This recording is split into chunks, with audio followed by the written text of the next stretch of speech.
बघा NLM मधला आपण न्यूटनचा पहिला लॉ, सेकंड लॉ आणि थर्ड लॉ एंड केलेत. आणि त्याच्यामधला अजून एक टॉपिक येतो, त्याचं नाव आहे फ्रिक्शन आणि दुसरं नाव आहे सर्क्युलर मोशन.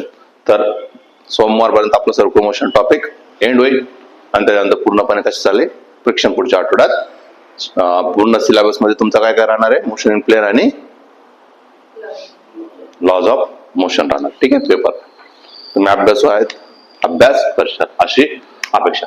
तर आपण नवीन म्हणजे त्याच्यामधला सब टॉपिक आहे सर्क्युलर मोशन. ठीक आहे, ऑलरेडी भरपूर काय घेतलेले आपण सर्क्युलर मोशन मध्ये. सर्क्युलर मोशन मध्ये आपण FBD काढायला शिकवलं, बरोबर आहे.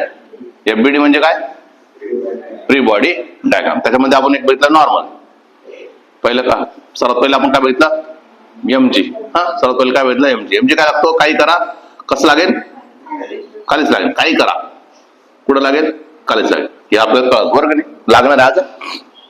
त्याच्यानंतर दुसरं काय बघितलं आपण नॉर्मल बद्दल काय सांगितलं तुम्हाला, नॉर्मल कसं लागेल, सरफेसला परपेंडिक्युलर, इन्क्लाइन ठेवला परपेंडिक्युलर, हा काय असतो तुमचा नॉर्मल. त्याच्यानंतर आपण काय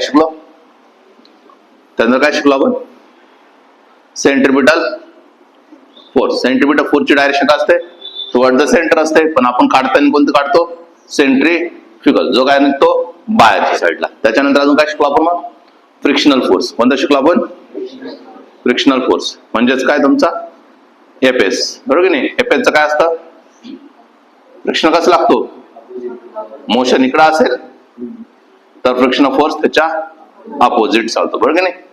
मोशनच्या अपोजिट फ्रिक्शन फोर्स चालतो. त्याच्यानंतर कोणतं शिकलो पण लास्टला आपण टेन्शन काय असतं, जेव्हा आपल्याजवळ काय असलं पाहिजे, स्ट्रिंग रोप असलं पाहिजे, तेव्हाच काय येईल तुमचं टेन्शन येणार आहे.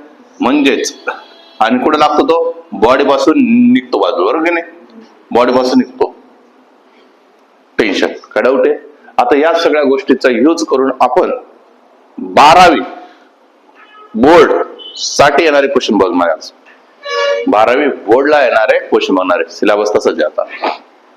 ठीक आहे, बघा पहिला जो आहे Vmax for a curve horizontal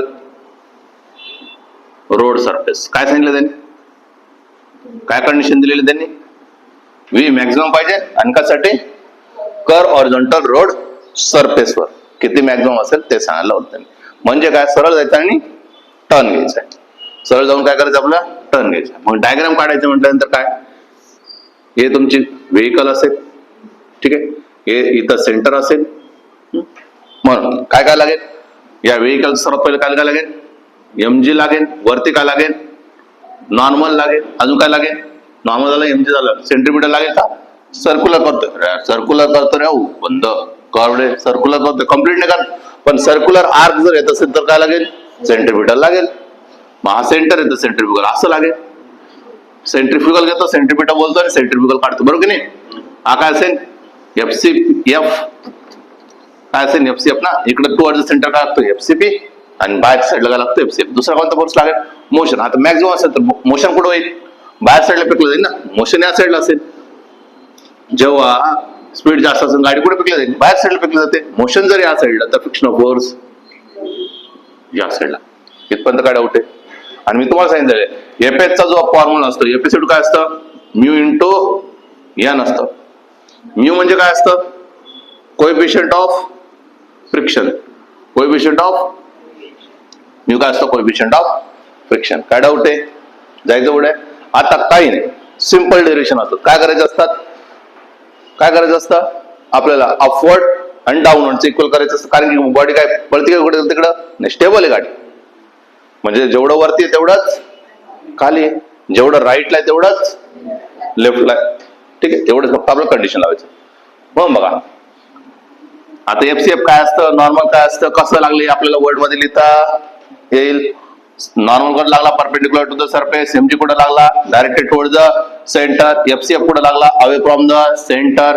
frictional force कुठं लागला, मोशनच्या अपोजिट. हे वर्ड मध्ये तुम्हाला लिहायचं असतं. डायग्राम काढले तर त्याच्याबद्दल माहिती लावा लागते. ठीक आहे, M मागचा हा व्हेकल आहे. मी काय सांगितलं तुम्हाला, जेवढं अपवर्ड तेवढंच डाऊनवर्ड. मग चला, अपवर्डला काय N आहे, डाऊनवर्डला काय mg. याला इक्वेशन नंबर 1. क्लिअर आहे? सिंपल डेरिव्हेशन चालणार आहे. एवढं फक्त लक्ष ठेवा. जेवढं अपवर्ड आहे तेवढंच डाऊन, जेवढं राईट आहे तेवढंच लेफ्ट असणार. हे काय fs इज इक्वल टू काय fc, बरोबर ना. fs चा फॉर्म्युला काय असतो म्यू इंटू n आणि fcp चा फॉर्म्युला काय असतो mv स्क्वेअर अपॉन r असतो, बरोबर की नाही. याला इक्वेशन नंबर काय म्हटलं मी 2. आता equation 1 equation 2 divide by equation 1. Equation 2 ला कशाने डिवाइड करतो इक्वेशन असं compulsory sir. Equation 1 divide by equation 2 केला तर काय फरक पडणार आहे? काहीच फरक पडत नाही. एक स्टेप वाढतो. काय होणार आहे? एक स्टेप वाढणार, बाकीचं काही फरक पडणार नाहीये. मग मी काय म्हटलं किती होणार तुमचं mu into n divide by काय n इज इक्वल टू काय mv square upon r upon काय डाऊट आहे? समजले? मग काय होईल? इकडचं m गेट हा n उरलं काय मग आता तुमचं म्यू उरलेला आहे आणि या साईडला काय उरला v स्क्वेअर r इंटू. काय डाऊट आहे? मला काय काढायचंय? v काढायचं ना. v मॅक्स म्हणजे काय काढायचं मला? v काढायचंय. v स्क्वेअर इज काय under root of mu rg, बरोबर ना. v स्क्वेअर इज काय सॉरी v स्क्वेअर इज काय आला आपल्याजवळ v स्क्वेअर इज काय rg इकडं मल्टिप्लाय v स्क्वेअर. मग v जर काढायचं असेल तर काय केलं under root of mu rg. हे काय भेटलं मला v मॅक्सिमम, ज्याच्यामध्ये मला कळालं v max is directly proportional to the काय mu. v max is directly proportional to the under root of r. v max is directly proportional to the under root of g. v max is independent of mass. मास वर depend आहे का तो?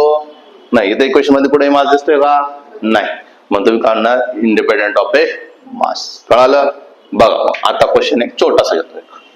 समजले? Logic कळालं? मग find the V max for a vehicle.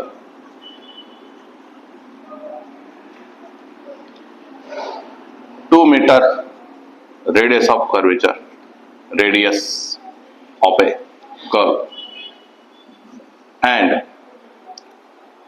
coefficient of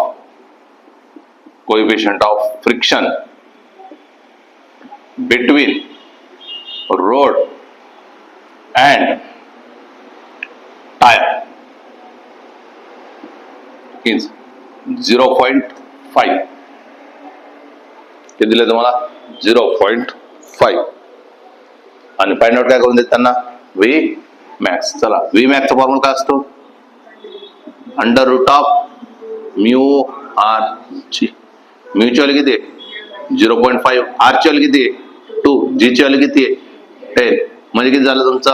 1 into किती 10 म्हणजे किती आला? Under root of 10. Under root of 10 म्हणतात तर 3.14. युनिट कशामध्ये येणार आहे? Metre per second. युनिट कशामध्ये येऊन जाईल? Metre per second. आता याच्यामध्ये किलोमीटर पर आवर मध्ये येतील. मग तुम्हाला पहिल्यांदा कन्वर्ट करावं लागेल मीटर पर सेकंद.